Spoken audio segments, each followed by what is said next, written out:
आज कंडीशन हम देखें अपनी,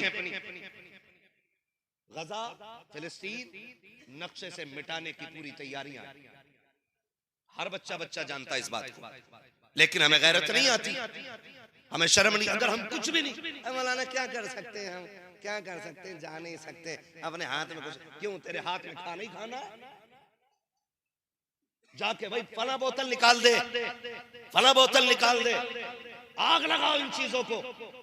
अगर नहीं पियोगे इनका प्रोडक्ट की कोल्ड ड्रिंक, मर नहीं जाओगे,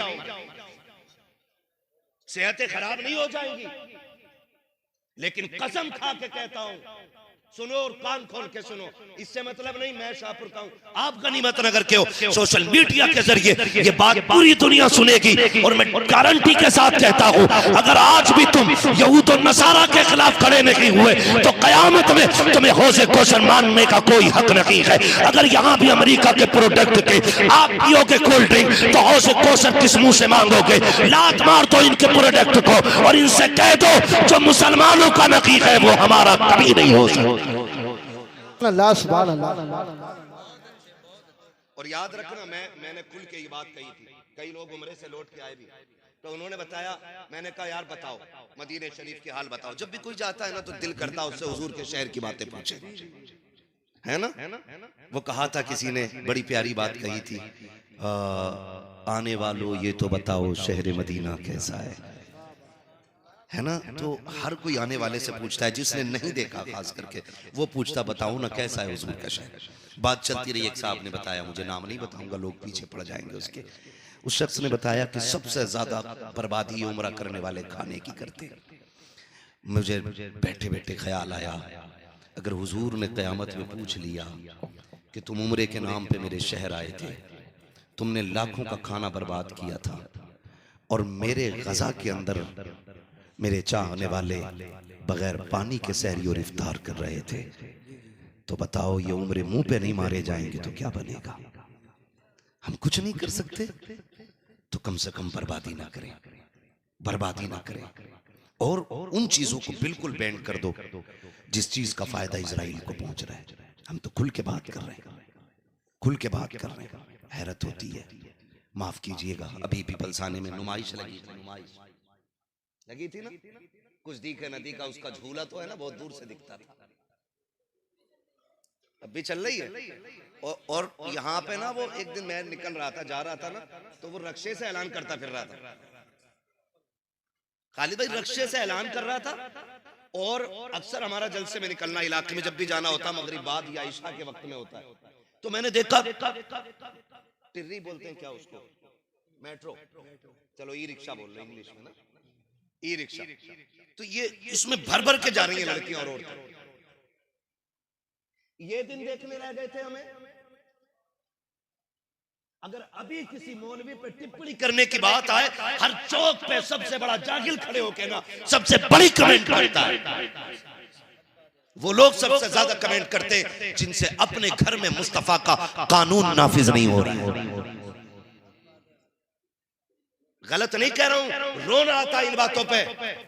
जहां हम कसरत से गए हमें अपनी औकात मालूम नहीं है, और जहां हम गिनतियों में रह गए उनसे पूछो इस्लाम पे अमल करना कितना मुश्किल हो गया है। अल्लामा तौसीफ साहब तकरीर कर रहे थे, संभलों में आजानों की आवाजें तक नहीं आती संभल में।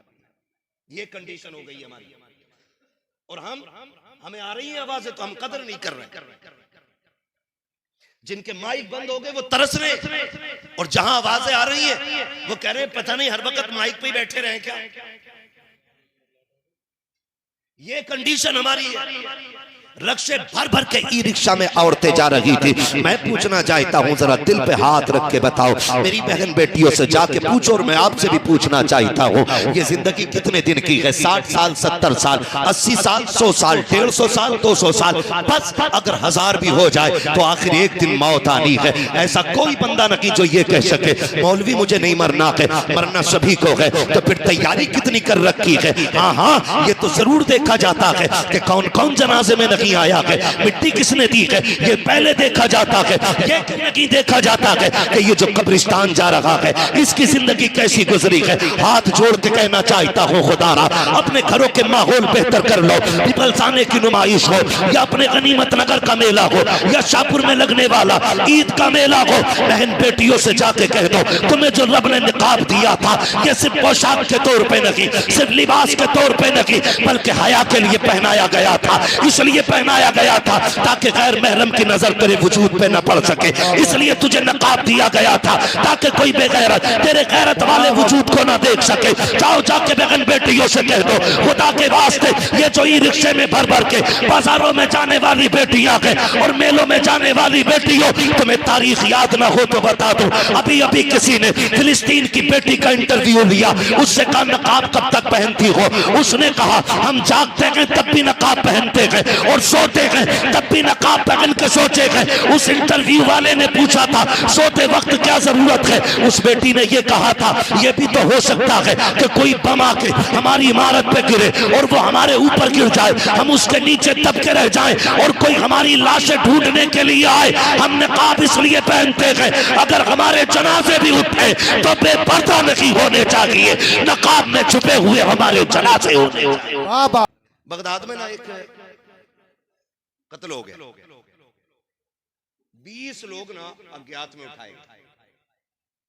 अज्ञात तो सभी समझते हैं क्योंकि अक्सर मुसलमानों पे मुकदमे जितने भी हो रहे हैं अज्ञात में ही हो रहे हैं। मुजरिम तो कोई पकड़ा नहीं जाता है ना, ऐसे 40 नाम डाल दो उठा लो। ये कंडीशन है आज हम लोगों के साथ। तो अज्ञात में 20 बंदे उठाए गए, तो 20 में से एक बंदा परदेसी भी था जो बगदाद का रहने वाला नहीं था, उसको भी जेल में डाल दिया गया। 19 बंदे उसी शहर के थे। अब जो 19 थे ना तो मिलने वाले आते रहे। कोई कहने लगा इसको मैं जानता हूं, इसकी जमानत मैं ले रहा हूं। किसी ने कहा भाई इसको मैं जानता हूं, इसे मैं ले जा रहा हूं। 19 के 19 बंदे चले गए, लेकिन जो परदेसी था ना लावारिस था, उसका कोई जानने वाला नहीं था, उसे जेल में डाल दिया गया। बहुत गौर से सुनो, जब उसे जेल में डाला गया ना तो वो बड़ा परेशान। कभी कोई प्रदेश में फंस जाता है और पुलिस पकड़ लेती है ना तो वो कहता कम से कम ये कि मेरे घर तक तो खबर पहुंचा दो कि मैं हूं कहां। ये होता है ना कोई भी प्रदेशी कि मैं कहां हूं ये बता तो चले मेरे घर वालों को, ताकि वो कोई कोशिश कर सके। और जिन पुलिस वालों को पैसा लूटना होता है वो सबसे पहले फोन छीनते। तो उन्होंने क्या काम किया, उसको जेल डाल दिया। वो बड़ा परेशान। मुझे कोई पूछने नहीं आया, कोई हाल मेरा नहीं मालूम, बच्चों को मालूम है मैं परदेश गया हूं, बच्चों को क्या पता, ना फोन ना खबर उस वक्त। बस ये था कि कासिद जाता खबर जाती तब जाके पता चलता ना। तो बात पुरानी है, बड़ा परेशान हो गया। जानते हो उसको जेल में डाल दिया। जब जेल में डाला ना तो उसने जब देखा सारे रास्ते बंद हो गए, उसने फिर मुसल्ला बिछा लिया और रब की बारगाह में रोके कहता मालिक मेरा जानने वाला भी तू ही है, मुझे बचाने वाला भी तू ही है। अल्लाह इस जेल में मुझे कौन आएगा बचाने के लिए? अल्लाह जिनके जानने वाले थे उन्हें बचा के ले गए, जिनके सिफारिशी थे उन्हें लेके चले गए। मालिक मैं परदेसी हूं, तू जानता है मैंने कसूर नहीं किया है, मैंने कोई कत्ल नहीं किया। ए मेरे परवरदिगार रास्ता आसान फरमा दे। जब इसने रो के सजदे में इतनी बात कही है, इधर बादशाह बिस्तर पे सोया हुआ है, ख्वाब आता है, उठ बिस्तर से कहा हुक्म क्या है? कहा तेरी जेल में मेरा बंदा बेकसूर बंद है, उसे जाके आजाद कर। उठा बादशाह बिस्तर से दौड़ करके आया, आकर के तलाश कर रहा है, सारे खाने बंद हैं, कहीं से किसी की आवाज नहीं आ रही है। एक खाने के अंदर गया, अंधेरा था, कान लगा के सुना, उसके अंदर कोई रो के कह रहा था मालिक मेरा सिफारिशी भी तू है, मेरा जमानती भी तू है, मेरा गवाही देने वाला भी तू है, मालिक मेरी सफाई को जानता भी तू है, मैं बेकसूर हूँ, इसकी सबसे बड़ी दलील भी तू है। जैसी उसने रो के कहा है, बादशाह ने कंधे पे हाथ रख के कहा चल यार तेरी गवाही मिल गई है। हाथ पकड़ के बादशाह लेकर के चला दिया गया। अगले दिन तैयार किया, महल लगाया गया, करवट में कुर्सी लगाई, उसको बैठाया और कहा बादशाह ने, ओ महल वालों, आज तक तुमने दौलत वाले देखे होंगे, पैसे वाले देखे होंगे, शानो शौकत वाले देखे होंगे, आज उससे मुलाकात करो जिसकी सफाई की गवाही सिर्फ खुदा ने खुद अता फरमाई है। ये वो है जिसके बेगुनाह होने का ऐलान खुदा ने खुद मुझसे मेरे ख्वाब में करे। बाबा नारे तकबीर, नारे रिसालत, बस लगे आला हजरत हजरत अल्लामा मुफ्ती हम्माद रसाई किबला मुरादाबादी जिंदाबाद जिंदाबाद। निकले, भरोसा सिर्फ अल्लाह की जात पे करें। किस पे करना है? अल्लाह की जात पे। और नहीं मिलता ना, फिर हुजूर का वसीला दे के मांगो ना। आला हज़रत क्या कहते हैं? वही रब है जिसने तुझको हमतन करम बनाया, हमें भीख मांगने को तेरा आस्था बताया, तुझे हम्द है खुदाया, तुझे हम्द है खुदाया। हाँ, मुझे इस टॉपिक पे बात नहीं करनी है, मसला कि आला हज़रत क्या है और आला हज़रत क्या। हमारे इलाके का बच्चा बच्चा आला हज़रत को जानता है। हाँ, आला हज़रत को जानता है। बस बहुत गौर से सुनने बात, अल्लाह पे भरोसा रखें और इन चीजों से बिल्कुल, हराम चीजें बिल्कुल बैंड कर दो। ये अहद कर लो, जब भी खाएंगे हलाल खाएंगे इंशाअल्लाह। इंशाअल्लाह वादा करते हैं इंशाअल्लाह, इंशाअल्लाह हलाल खाएंगे इंशाअल्लाह, बचेंगे हराम से इंशाअल्लाह। याद रखिए, इमाम गजाली रहमतुल्लाह तआला अलैहि से किसी ने कहा था, हुजूर दुआएं कब कबूल होती हैं? तो इमाम गजाली ने कहा था, दो काम कर लो। नंबर एक, जब भी बोलो सच बोलो, और जब भी खाना हलाल खाना।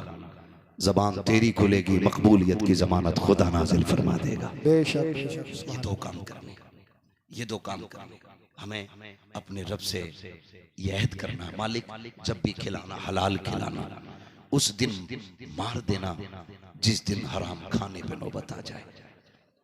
हमें एक लुक़्मे हराम खाने से मर जाना पसंद है, लेकिन हराम नहीं खाएंगे इंशाअल्लाह।